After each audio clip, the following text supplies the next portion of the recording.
Hello, everyone, and welcome to our next WrestleMania rebooking video. I know it's been a couple of weeks. I haven't posted in the last couple of weeks. Been very busy with work. Sunday's like my only day off, so I'm usually very tired around this time. Also, add to the fact that last week I had one of the worst birthdays ever because everything that could go wrong went wrong. So yeah, it was not a very happy birthday for Rex Banner. Bonus points if you know where that reference is from. So yeah, it's been a couple weeks. We're gonna continue on with our WrestleMania rebookings. We're almost to the finish line here with just three more WrestleManias to go. So with that being said, let's get on to it. Going off now on we are now at WrestleMania 40. Um, and this was right in the middle of what many people say is probably the peak of the recent Renaissance period that WWE was going through this time because Vince McMahon was gone. He was no longer in charge. Triple H was pretty much basically the guy in charge now, with storylines and whatnot. And it was like a very another big boom period for WWE in which everything was like popular, like ticket sales were up and everything. Like it was just like a really, really good time to be a WWE fan. I low key I miss this time period from like late 2022 until once like mid 2024. Because after that, the whole thing with TKO took over, and from then it's not been as good as it has been during this two year time period. Um, but yeah, it was a really great time for to be a WWE fan, to be interested in the stories and everything that's going on. And many people say that Renaissance pretty much peaked at this pay-per-view, WrestleMania 40, which was a really good pay-per-view. It was outdoors in Philly, and of course, I love outdoor WrestleManias or any outdoor wrestling events in general, and especially the ones where as the night progresses, it gets darker outside and everything. You see like, the sun go down and whatnot. And I know for one of the many fans were more upset because of the weather conditions and everything and how cold it was, which it's kind of understandable, especially since WrestleMania was in Philly that year, and that's a more northern state, and of course, you know, springtime it's still semi cold in some more northern states. Of course, we're here in Chicago in the Midwest. That time period for us is more like a bipolar kind of thing. It could be hot and then cold and hot and cold. But yeah, but yes, I really think this WrestleMania was absolutely fantastic. Like I said, I love the weekend theme song. The everything was just really great about it. Like I said, it was just right. Like everything was just right at this time. Like it was it was such an amazing time period, those 2 years. And I'm not the only one who wishes that the WWE could go back to how it was at this point in time, with the whole Triple H being actually in charge before the whole TKO takeover. It's like I said, it was perfect. It was perfection. Okay. I mean, I know it wasn't all that great, but many wrestling fans will tell you that yes, this was one of the best recent time periods in WWE history.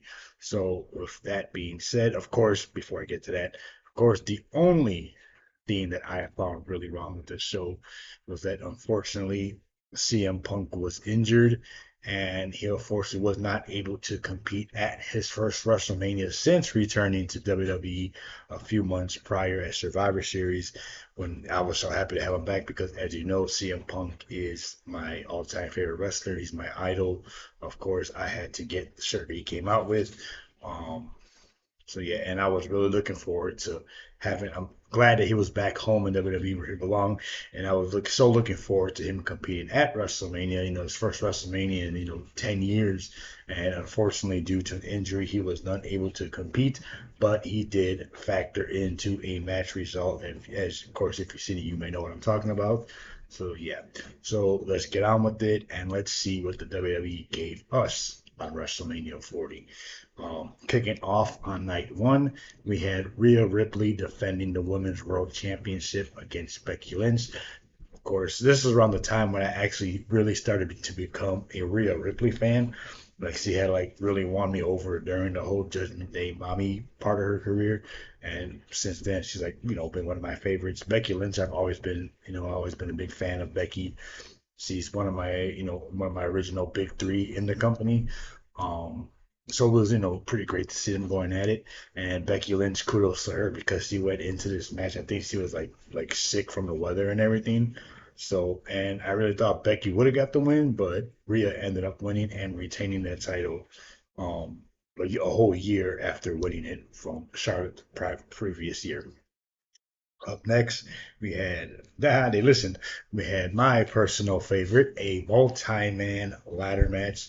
First one was for the tag team championships. Six teams, two titles at this time. The tag titles had been unified for about 2 years at this point, I believe, and they were finally going to go ahead and de-unify them. Separate them once again. So pretty much the basis of this match was six teams. Both sets of tag titles were hanging, in the thing they hang from. I don't know what the hell it's called. And of course, whatever team grabbed down whatever set of tag team titles, they will be the new tag team champions. The title after 2 years being finally separated. Of course, at this time, the tag team division was actually pretty decent. In hindsight, look at it now, and it's like, the hell happened? Like, so yeah, in this match we had the teams of DIY, The Miz and R Truth, Grayson Waller and Austin Theory, Pete Dunne and Tyler Bate, The New Day, and the reigning tag team champions, the Judgment Day. Um, so it was pretty, nice action-packed multi-man ladder match. Of course, my favorite. Grayson Waller and Austin Theory ended up winning the SmackDown Tag Team titles, which would go on to be renamed the WWE Tag Team titles. And The Miz and R-Truth would win the Raw Tag Team titles, which would then go on to be changed to the World Tag Team Championships. Um, I really honestly thought they were going to just go with The Miz and R-Truth versus the Judgment Day in a standard tag team match because that was pretty much the little one of the storylines they had going on at the time because R-Truth was a member of the Judgment Day. They beat his ass, kicked him out. The Miz, his old partner tried to convince him that they weren't, friends with him or something. So I honestly thought they were gonna just have a standard tag team match, The Miz and R-Truth against Finn Balor and Damian Priest. Even though it doesn't scream WrestleMania, but it also has, that WrestleMania cool down match vibe to it so that R-Truth can, finally get his, revenge against the Judgment Day for doing what they did to him. But in a way, they pretty much did when they won the tag titles anyway. So up next was Santos Escobar and Dominic Mysterio versus Andrade and Rey Mysterio.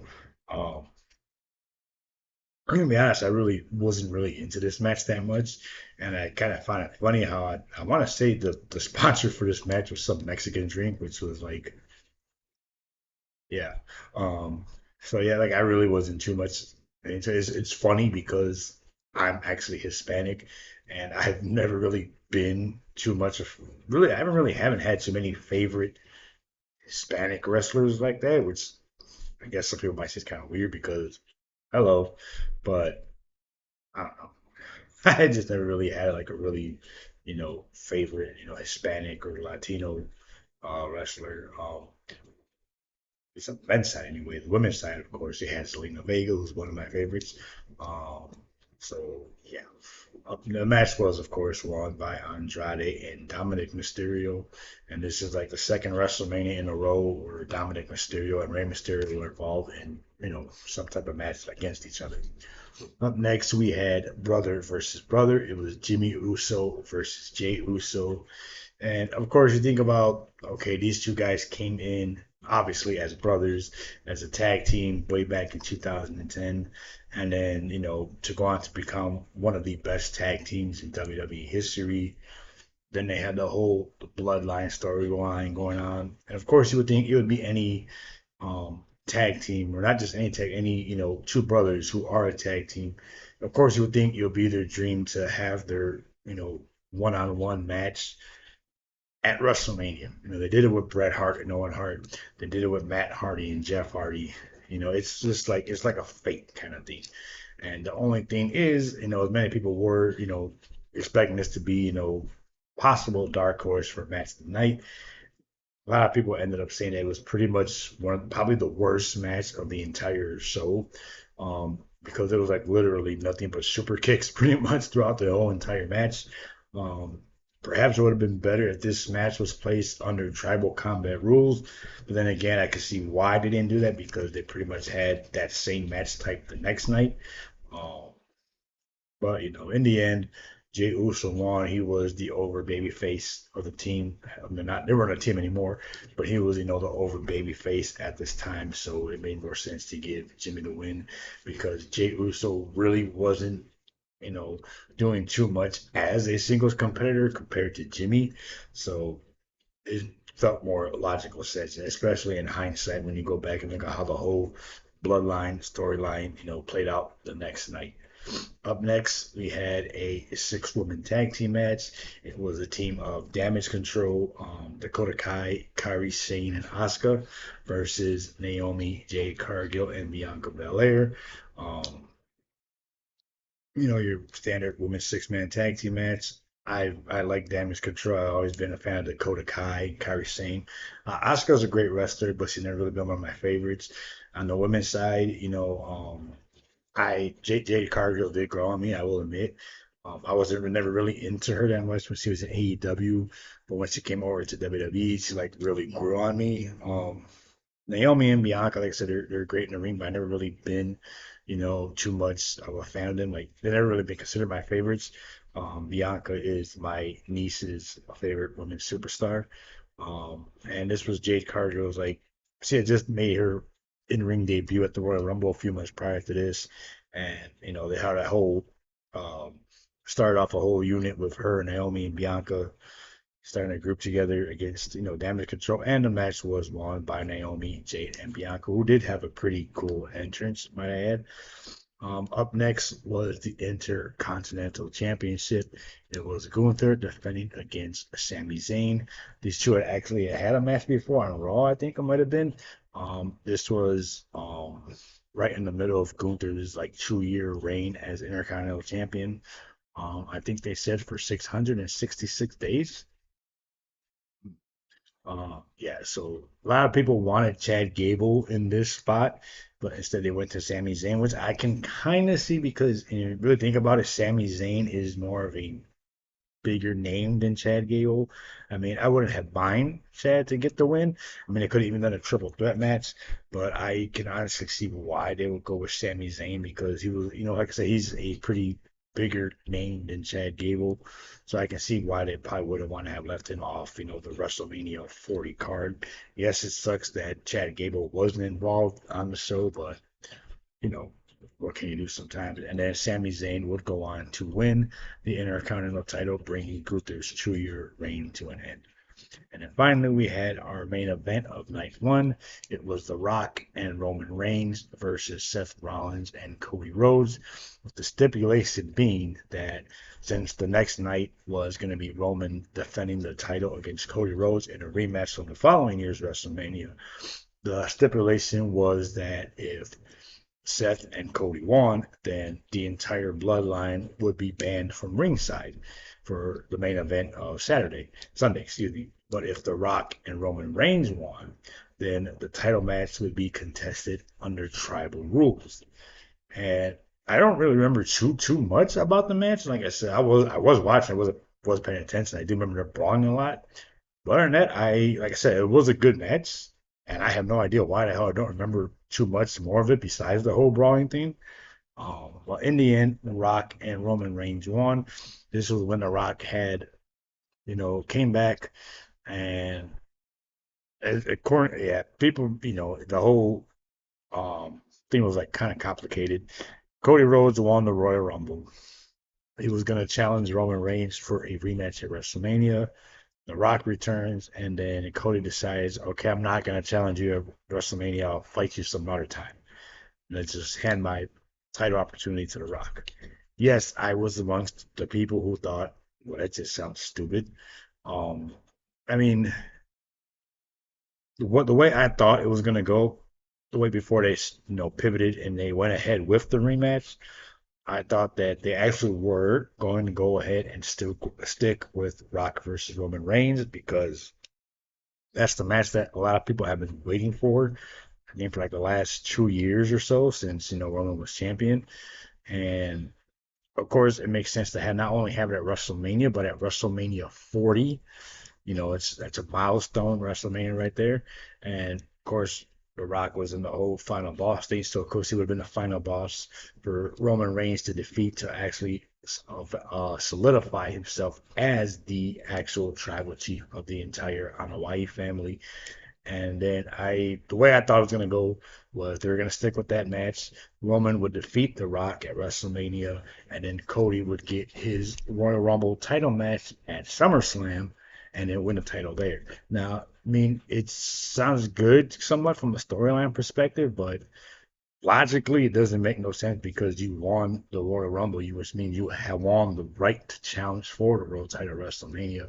So, of course, WrestleMania, the biggest of the year, the most prestigious, of course, a lot more bigger and grander and prestigious than SummerSlam. So, I mean, you know what I mean? Like, okay, so kind of like how they did with Brock and Roman at WrestleMania in 2018 when Roman faced Brock Lesnar at the WrestleMania, did not defeat him, but he did win the title at SummerSlam. SummerSlam, of course, is like the second biggest show of the year. It's the WrestleMania of the summer, and I could see them doing a big title swap like that then and there, especially since that was the actually no, it wasn't the pay per view that Roman wanted at. He wanted at Battleground like a week later, but close enough. Um, so I really thought they were gonna go in that direction, but of course, but then the fan backlash and everything wasn't positive towards that, so they ended up switching back to Cody versus Roman, the rematch. And when they had the press conference thing, it was Cody said pretty much said that he's gonna go ahead and challenge the Roman Reigns for the title at WrestleMania, which led to the whole Rock turning heel and Cody aligning with Seth Rollins to bring down The Rock and Roman Reigns. They claimed it was the whole plan the whole time, but come on. This was basically the same thing with the whole Daniel Bryan situation from 10 years before at WrestleMania 30 when they were going to go Randy Orton versus Batista for the title in the main event. But the fans weren't having it, so they had no choice but to put Daniel Bryan into the main event. So it's basically they did the same thing here. They were going to go ahead with the long awaited Roman versus Rock, but since the fans weren't too happy about it, and like I said, all the logic and loopholes all over the goddamn place, they went ahead and went back to the original choice of Roman versus Cody.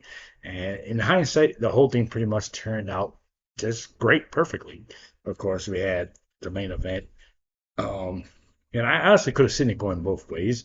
Um, I could have seen Cody and Seth winning, and then the next night Cody defeats Roman one on one clean without no help from the bloodline, and then they could have done like the next night Roman could have been upset that he had no help, which would lead to the bloodline turning on him and turning Roman face, or The Rock turning against Roman, and that lead to that WrestleMania main event the following year.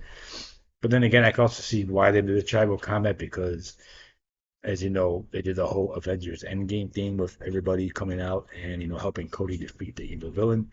We'll get to that in a few minutes. So yeah, going on with night two of WrestleMania 40, we kick things off with the World Heavyweight Champion Seth Rollins, who had competed in the main event the night before, was defending his title against Drew McIntyre. Of course, he was originally supposed to defend his title against CM Punk, but CM Punk was injured in the Royal Rumble, and plans had to change, and they went ahead with Drew McIntyre, which I'm not upset because I am a fan of Drew McIntyre. I'm a fan of both men. Um, so it only made logical sense, especially since both these guys hated CM Punk. So in the end, Drew McIntyre defeated Seth Rollins for the world title, but CM Punk, who was on commentary, Drew McIntyre was of course gloating to CM Punk that he won the title that he couldn't compete for, and it's what's led to CM Punk attacking Drew McIntyre with his arm brace. This led to Damian Priest coming out, cashing in his Money in the Bank contract on Drew McIntyre, and becoming the new World Heavyweight Championship. The second time that the Money in the Bank contract had been cashed in at WrestleMania. Of course, pretty fittingly, Seth Rollins was the first. So how fitting was, I think it probably would have been more full circle if he had retained the title and then Damian Priest cast in on Seth, which would have been a perfect full circle moment right there. But at least Damian Priest was able to cash in and win his world title because he had I think his time frame was already running up because he had won the Money in the Bank contract, of course, the year prior at WrestleMania. And they were like, okay, when the hell is he going to cash in his contract? It's almost going to be a year. And I was pretty happy because Damian Priest has always been one of my favorites since he was on NXT. So I was, happy to have him, win the world title, especially at WrestleMania. Up next, we had a street fight between Karrion Kross teaming up with AOP against Bobby Lashley and the Street Profits. And random as hell, yes, it wasn't the show was in Philly, home of ECW, so they had Bubba Ray Dudley as the special guest referee. And if I'm not mistaken, I think Snoop Dogg was on commentary, and I'm about 99.9% sure that man was high as a kite. So yeah, Karrion Kross and AOP, I forgot what the hell their team was called. Had been a feud with Lashley and the Street Profits for a good while now. And so they decided to blow it off at WrestleMania Street Fight. I honestly thought they were going to do an 8-person tag team match. And they had Scarlett on Karrion's team and B-Fab on Bobby Lashley's team. I mean, they probably should have because they both got involved in the match anyway. So, but I honestly thought they were going to do that. And instead went with a regular 6-man tag team street fight. And the match was won, of course, by Bobby Lashley and the Street Profits. Up next, we had AJ Styles versus LA Knight. I'm gonna be honest here, and I know this might be a hot take, or I'm just really not too much into LA Knight. I mean, is he good? Is he good on the mic? Yes, he is. Does he have his days where he does sound kind of corny on the mic? Yes. Uh, I don't know. I just like I can understand why certain people love LA Knight. Like I'm honest. Like I'm just not that really big of a LA Knight guy. Like, do I honestly see him win a world title at some point? To be honest, probably not. Like, I'm being straight up honest. Um, I could probably see, to be honest, someone like Logan Paul winning a world title before LA Knight. And if LA Knight does win a world title, I don't see him winning the WWE title. I see him more along the lines of winning the World Heavyweight Championship because if you really think about it, the WWE title is a WWE title. It's like the title. And no matter what they say, the World Heavyweight title, no matter who has it, it's always going to be a secondary world title. It always has been. Um, and for whatever reason, I can see if LNA does become a world champion, I could see him winning the world heavyweight title instead of the WWE title. I mean, I could see him as a multiple time United States Intercontinental, but I just don't see him. I mean, I'm just not really that much of an LA Knight guy. And I'm sorry to say, because I know there's a lot of people out there who love LA Knight, but I don't know. I don't know. That's just me. That's just me. I'm not really a big LA Knight guy, and you'll probably that'll probably come into play when I book I think the following year's WrestleMania. But anyway, um, it's LA Knight versus AJ Styles. This whole started with they had a fatal 4-way at I think Crown Jewel I think it was.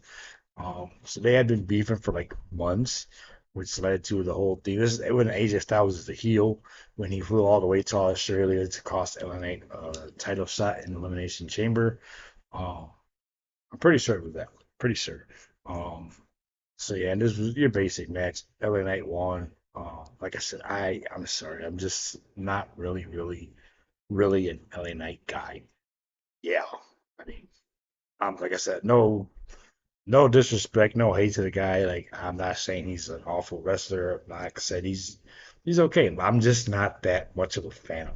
You know, 'cause I think I think one of my cousin's boyfriends asked me one time, he's like, "Do you see LA Knight win the world title?" I think I straight up told him no, because he even asked me, "Are you LA?" I was like, I mean, like that meme goes, I mean, tight. I mean, like I said, I don't know what it is. I'm just not really a LA Knight guy too much. You know, I don't know what it is. Up next, we had a triple threat match for the United States Championship. It was Logan Paul, as I was just mentioned, defending against Kevin Owens and Randy Orton. This was originally going to be a single match between Logan and Randy because of what happened at the Elimination Chamber, but then Kevin Owens was added to the match. You know, which I'm not gonna complain. I'm a Kevin Owens fan. I'm a Randy Orton guy. Logan Paul, like I say I'm not a big Logan Paul fan, but I will admit that he has taken to wrestling very, very well. I also, like I mentioned before, I like his original theme music, not the one he has now. I wish he would have kept that one or at least bring it back. But yeah, this is like right at the beginning of the whole Kevin Owens and Randy Orton becoming a tag team, pretty much. And this was supposed to eventually lead to Kevin Owens and Randy Orton having a one-on-one match at WrestleMania the following year. But due to Kevin Owens, suffering a major neck injury that no one thought he would actually come back from, that match had to be canceled. But we will get to that, when we get to that WrestleMania. This match was, of course, won by Logan Paul. Um, I would like to see a Logan Paul Randy Orton singles feud. I'm pretty sure they're gonna do that at some point.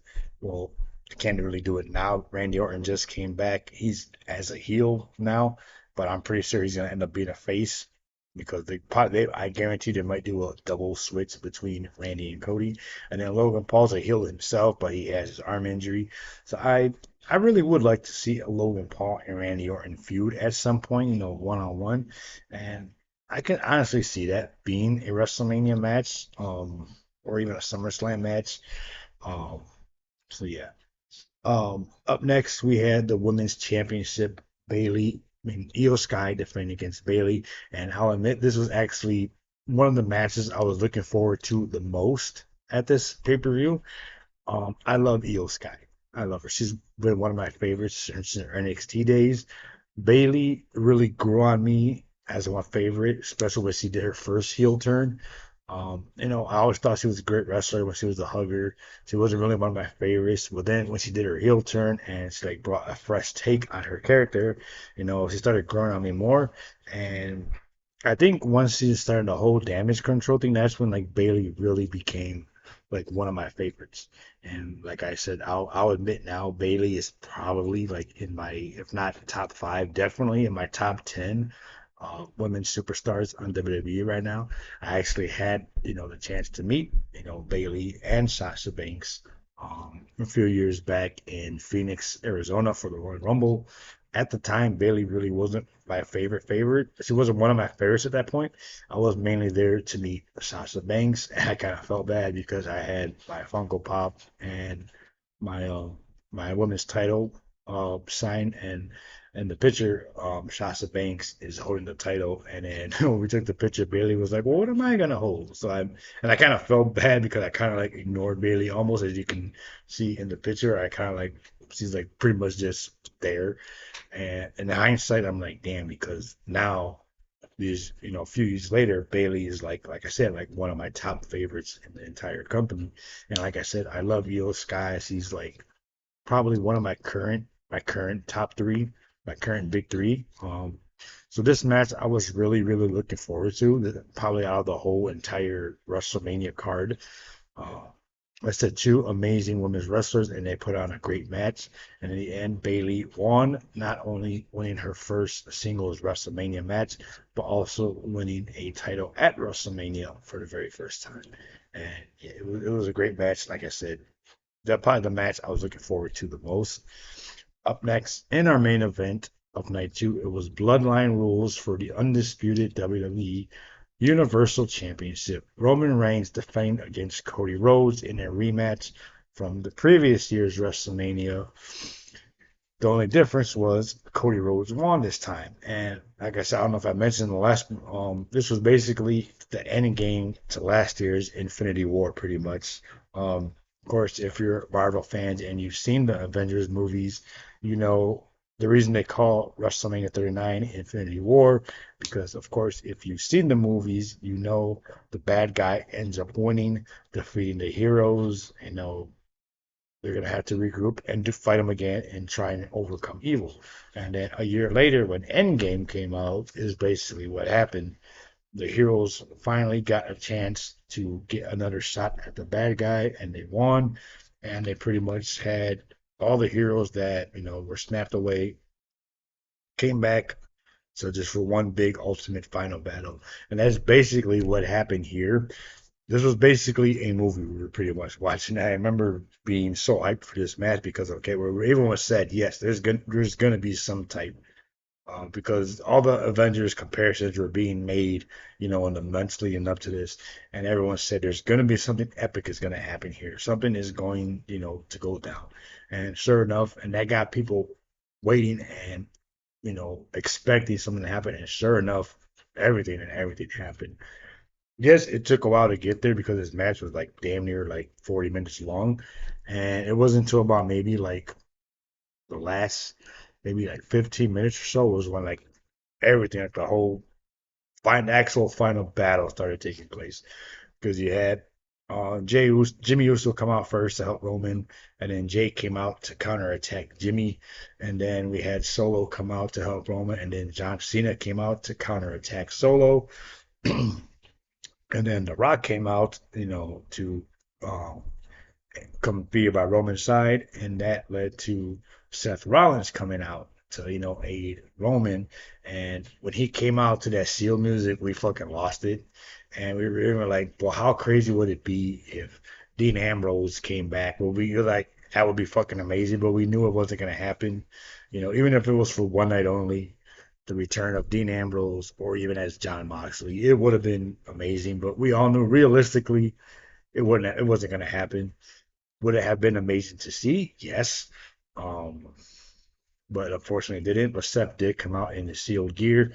And I remember we were cracking up because he came out and right away got his ass beat by Roman Reigns. And we didn't think about it, at that moment.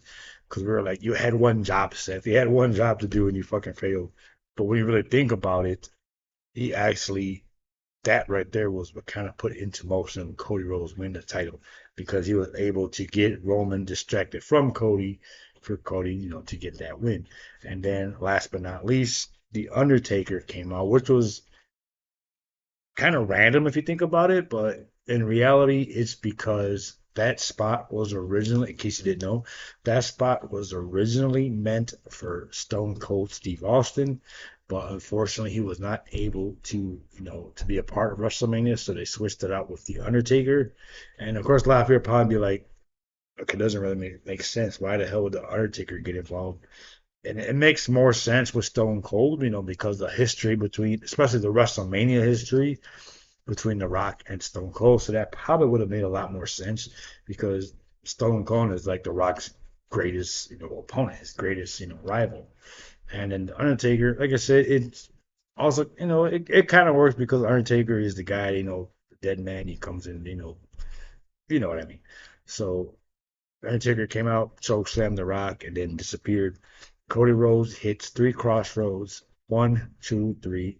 The story is no, finish the story, as Michael Cole said. And then Samantha Irvin, her announcement. God, I know I'm not the only one, but God, I really miss Samantha Irvin in WWE. Oh, her ring announcement was great. No disrespect to Lisa Taylor, but she's not Samantha Irvin. And I'm pretty sure there's a lot of people who really miss Samantha in WWE. I know I do. Um, yeah, I missed the way she got you hyped for every match, regardless if it was the main event, if it was the opening match, if it was main event, or if it was a jobber. She got you hyped for that match with her announcing. And I really, really hope we get Samantha Irvin back in WWE one day. And then the emotion that came out of her when she announced Cody Rhodes as the new champion. At first, we thought it was because of the cold weather, but it could have been or not. But I really missed her announcing. And then they had like all the baby faces come out, put Kurt on their shoulders. He had his whole family there. We had an appearance from Brandy Rose, which I didn't mind at all. I like Brandy. And then they had Triple H and what the hell? I forgot his name. I was gonna say John Laurinaitis. What the hell is his name? Uh, oh my God, I just forgot his damn name. Brother Love, whatever the fuck his name is, came out. Bruce Pritchard. They came out and everything, and then Chakotay had the whole, shebang with the fireworks and everything, which was, it was really good. It was like Michael Cole said, it's probably one of the best WrestleMania main events ever. And I'll admit it was, and I honestly, they got me, thinking that I think for one of my next one of my first wrestling binges that I might do. I already done the one where I ranked every Money in the Bank ladder match. That is on my wrestling page. One of the things I do plan on doing is watching every single WrestleMania main event and ranking them from worst to best. But we will get to that when we get to that. I'm pretty sure we'll probably won't be for another while. At least not until I finish these WrestleMania bookings. But yes, so yeah, there we have WrestleMania 40. Cody Rhodes finished his story. And it like I said, it was amazing, great WrestleMania. It had a few lows here and there, but for the most part, if you really think about it, many people consider this to be one of the best WrestleManias ever, alongside WrestleMania 17, which I think is the greatest WrestleMania of all time. And if people say, well, how can this WrestleMania be the best when it still has its flaws? I mean, look at WrestleMania 17. That was an amazing, amazing show, but that show also had its flaws as well. You had a few matches that weren't all that great. You had a few moments that weren't all that great, but it's still considered to be one of the best because the flaws that it had weren't too flawed that it would bring it down from being such a great show. And that's kind of how I feel with WrestleMania 40. Yes, we had the whole Jimmy J Uso thing. We had, the street fight, which wasn't all that. Um, but for the most part, this was a really great WrestleMania. And me personally, like I said, I've never really seen any of the old WrestleManias. I have seen every WrestleMania from WrestleMania 14 in 1998 up until this year's WrestleMania. Those are the only WrestleManias I've seen in their entirety. Do I eventually plan on watching WrestleManias 1 through 13 in their entirety at one point? Yes, I do. I would like to do that. Have I seen like clips and matches from those shows? Yes, I have. But I've never seen WrestleManias 1 through 13 in their entirety from start to finish. WrestleMania's 14 up until this year's 42, I have seen, in some form in its entirety, whether it was on pay-per-view, whether it was, I had to watch it pre-taped or something. Um, but I have, for what that, like 30 years already, I've seen, 14 through 42, I've seen all those WrestleManias in completion, and I probably could rank those for them, but I'd rather do a whole complete set. And eventually, I do want to um, see the WrestleManias in completion that I haven't seen. Um, but like I said, we'll get to that when we get to that. So, like I said, that's what the WWE gave us for WrestleMania 40. Now, let's see how I would have booked WrestleMania 40. Hopefully, it would still come out to being as great as the actual WrestleMania 40 was that we've got. So, kicking off WrestleMania Night 1, I have the Intercontinental title, Gunther defending against Brock Lesnar. Yes, I know Brock Lesnar wasn't currently involved in WWE at this time because of the whole, the whole thing where he got canceled from and everything. Just checking my notes or something right quick. But like I said, I don't really go off rumors too much when I book these fantasy book these things. I think I did this one. Want to say I fantasy booked this one. I think want to say in January. Um, yeah, and this was actually a pretty doozy one because I actually have 10 matches on each show. So I have 20 matches in total because, like I said, this was a time when the WWE was just so damn great. They had brought back so many superstars that had been released or their contract expired and they decided to walk away. So there was like a huge, huge talent roster at this time. Like Like there was something for everybody. Like almost like the Attitude Era, where like everybody was involved somewhere. And like I said, there was like so much, especially if you want to get like people on the card. It was like I know sometimes quality is better than quantity, but it's WrestleMania and it's WrestleMania 40. Like I said, a milestone pay-per-view. So that's what I was surprised. Like, God damn, I got 20 matches scheduled for WrestleMania. Imagine if this was just a one night only pay-per-view. Then what the hell would I have done? So yeah. So kick it off, WrestleMania Night 1. Like I said, I have Gunther defending the Intercontinental title against Brock Lesnar. There were rumors that Brock would come back, and I kind of, like I said, I don't really go off rumors when I do this. I kind of go based off what's going on. But yeah, I went with Brock Lesnar, and I think it would have been pretty cool to see Brock Lesnar beat Gunther and end his not only end his streak, I mean not end his title reign, but to see him win a mid card title that he's never held before because Brock Lesnar only held world titles in his run in WWE. So that probably would have been pretty interesting to see. Up next, we have a tag team turmoil, women's tag team turmoil match, where the winners would get a shot at the women's tag team championships on night two. Wait for it. In this match, we have Chelsea Green and Piper Niven, Candice LeRae and Indy Hartwell, Ivy Nile and Maxine Dupree, Zoe Stark and Shayna Baszler, Kaden Carter and Katana Chance, Alba Fire and Isla Dawn, Satchi and Michin. Yes, they were thrown together tag team, and Natalia and Tegan Knox. Uh, I think you already know where I'm going to go with this one. Who I would give the win to. Yes, biasy. Biasy is going to rear its ugly head because I'm going to give the win to Natalia, who is one of my all-time favorites, and she's the longest women's superstar I've been a fan of since her debut, like way back in 2008.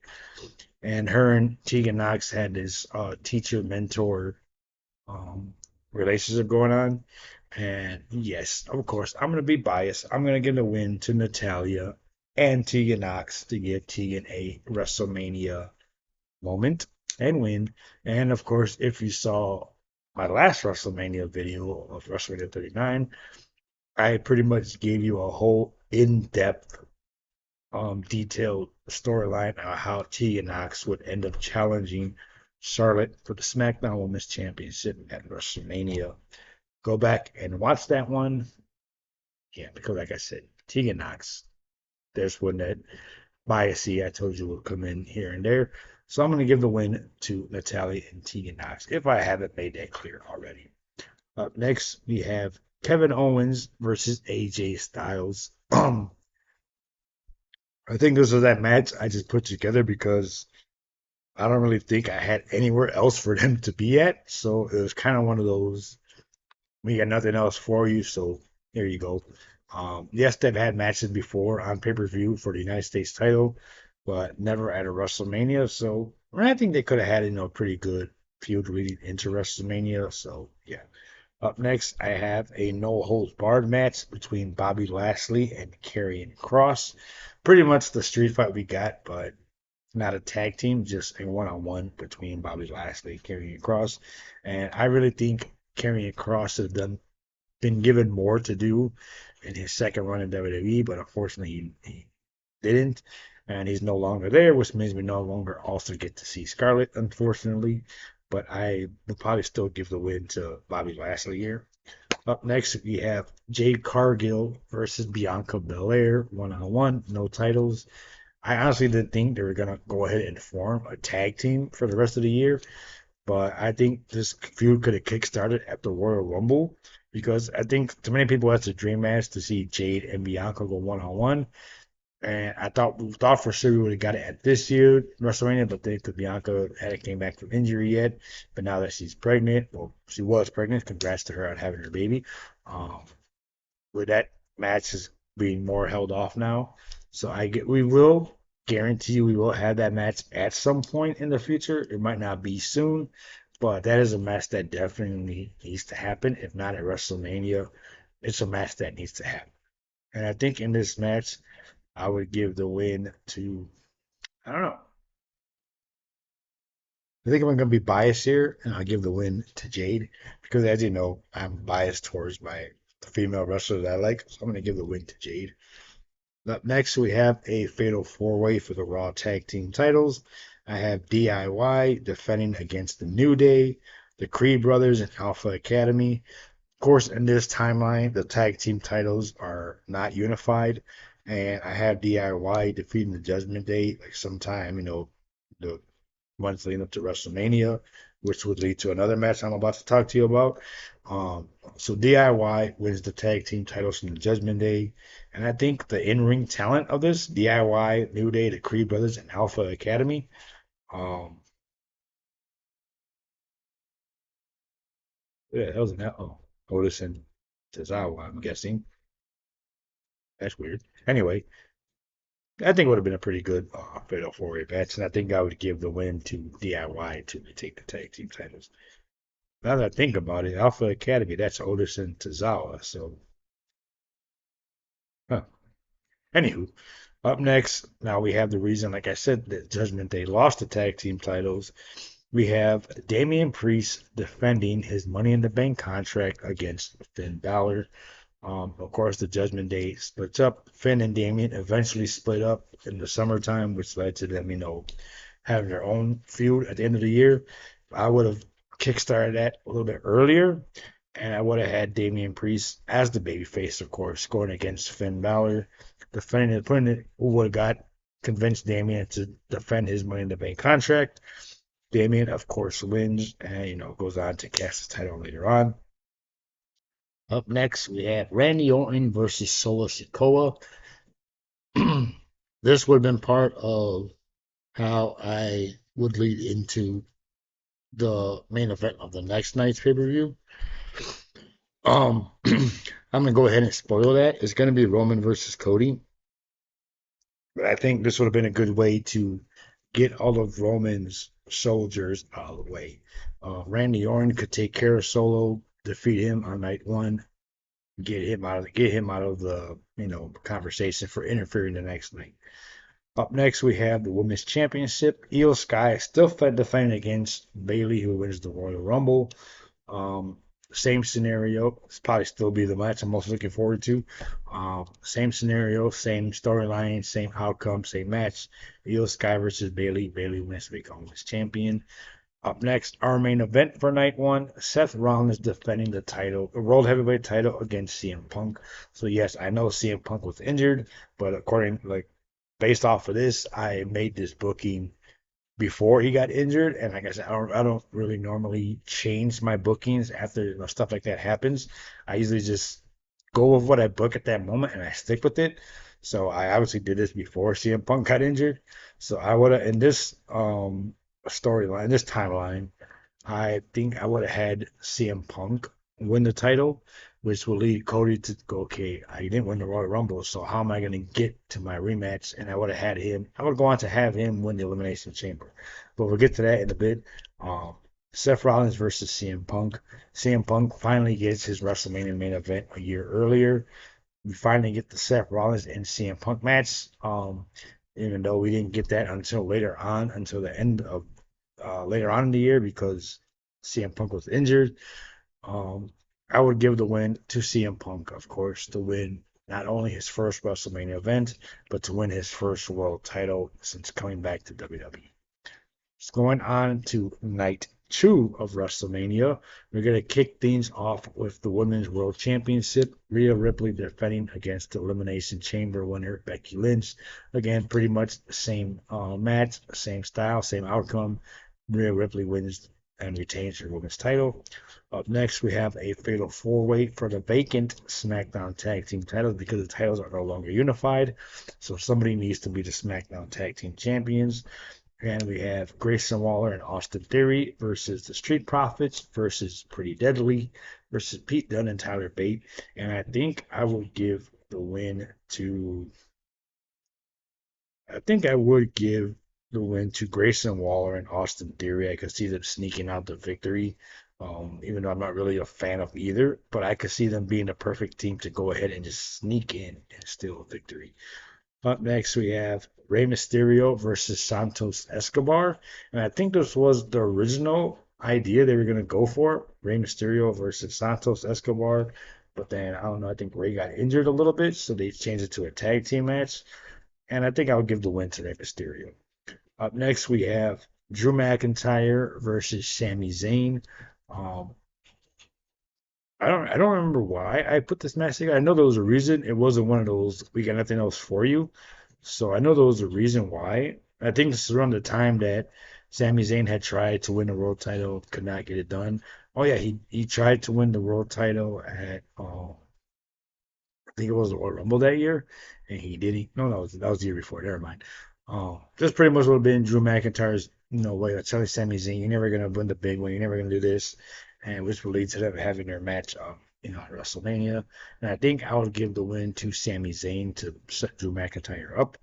Up next, we have a tribal combat between Jay and Jimmy Uso. Basically, the match that we got already, but we'll probably, hopefully, a little bit better because under tribal combat rules. And I would still give the win to Jay Uso. Up next, we have the Andre the Giant Battle Royal. I would give the win to Bronson Reed. I like Bronson. I like him in NXT, and to me, he kind of reminds me of my friend Big Juan. They kind of look alike. Big guy, haircut, beard. But that's neither here nor there. Up next, we have Logan Paul defending the United States Championship against LA Knight. Uh, I believe Logan Paul defended against LA Knight at the SummerSlam for this. Um, I could be mistaken. Um, yeah, I got Logan Paul defending against LA Knight, and I think I could see as much, even though I just gave a whole rant about why I'm not really a big LA Knight guy, I think I would give him the win to get a nice big WrestleMania moment for him by winning the United States Championship. Up next, I have Dominic Mysterio versus Bad Bunny. Yes, I know Bad Bunny was nowhere near WrestleMania, but there were rumors of that, and of course, I don't. He's another celebrity that actually did really good for himself in wrestling, in WWE, and I could have seen him making a surprise, appearance at the Royal Rumble, eliminating Dominic Mysterio, and for whatever reason, I could see Dominic being the perfect guy to want to have a match with Bad Bunny at WrestleMania, because Dominic is great at talking shit, and then he's great at getting his ass beat. So it would have been pretty amusing and pretty funny to see Bad Bunny just beat beat Dominic Mysterio at WrestleMania.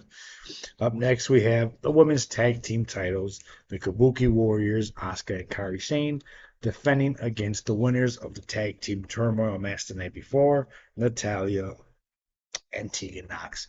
And of course, Biasy is going to come in again, and I would give the win to Natalia and Tegan Knox. Why? Because I can. And it's Tegan Knox. Of course, I'm biased. And then we have our main event, the Universal Championship, Roman Reigns versus Cody Rhodes. Basically, the match that we got, except there's no tribal combat rules, and I obviously didn't know The Rock was going to come back. Like I said, I booked this before the Royal Rumble, before CM Punk got injured, so there was no Rock in the picture yet. Um, I think what I would have had, like I said, I would have had CM Punk win the Royal Rumble. Cody Rhodes would be, he's trying to finish the story. And what other way can he get to WrestleMania? Then I would have him win the Elimination Chamber and go on to challenge Roman for that rematch at WrestleMania. We can probably still kind of have the whole endgame thing going on. Maybe the referee gets knocked out or something. I mean, referees get bumped into and they're knocked out for like 20, 30 minutes. So I'm pretty sure they would make it happen somehow. So, yeah. So there you have it. That's how I would have booked WrestleMania 40. What did you think? Did you like what we got? Did you like what I gave you? What was better? What would you have done differently? What would you have changed? Would you have kept it the same? I like to hear, your comments, your feedback, whether they're positive or negative. I like to hear it. Please feel free to share it with me. I like to hear. I like to engage, conversation with new people. Um, like I said, sorry, I haven't posted in like 2 weeks. I do have a couple other non-wrestling videos that I'm like behind I'm doing. Um, so like I said, it's been a few busy weeks. Like I said, we're working everything. Um, a little update of where I am video wise. As far as wrestling goes, like I said, we got a couple more WrestleMania videos to do, and then I do have a few ideas for wrestling videos that I do want to do. Like I said, I do plan on watching every single WrestleMania main event and ranking those. Um, like I said, eventually I want to watch the other WrestleManias that I haven't seen. Um, as far as like movies go, I do have a movie ranking video that I plan on doing because I finished watching a series and I'm going to do. I have the everything ready. I just gotta go ahead and make the actual video. I'm still in the middle of my Elizabeth Olsen filmography binge. Um, we got behind on our Batman binge. We are going to get to that. I do have some other movie ideas, movie binges I want to do a ranking and everything. Um, I do have a few horror themed movie rankings I want to do, but I'll leave that more towards October, spooky time. As far as music goes, I haven't really done any album binges lately. I did start one, but I didn't get to finish. Um, you can catch me on my Snapchat, where I am currently ranking every Blackpink member solo song. Um, so yeah, the Warning's new album. Of course, I love the Warning. Their new album comes out at the end of the month, and I do plan on listening to the album and ranking every song on that track, song on the album. As far as video games go, I do have uh, one video game video that I'm ready to do that I have completed already. As far as the Mega Man goes, like I said, I've been game binging the Mega Man series. I'm on the very last one, so I do want to go ahead and get that one out the way. I do have a couple other ideas for video game binges that I want to do, video game videos that I want to do. But like I said, we'll get to there, baby steps, baby steps. In the meantime, thank you all for watching the videos. If you haven't already, feel free to like and subscribe. Tell your friends, tell your neighbors. They want to hear me talk about the most randomest shit, wrestling, music, video games, whatever the hell I want to talk about. Because remember, if you haven't asked me about it, chances are I'm going to talk about it anyway.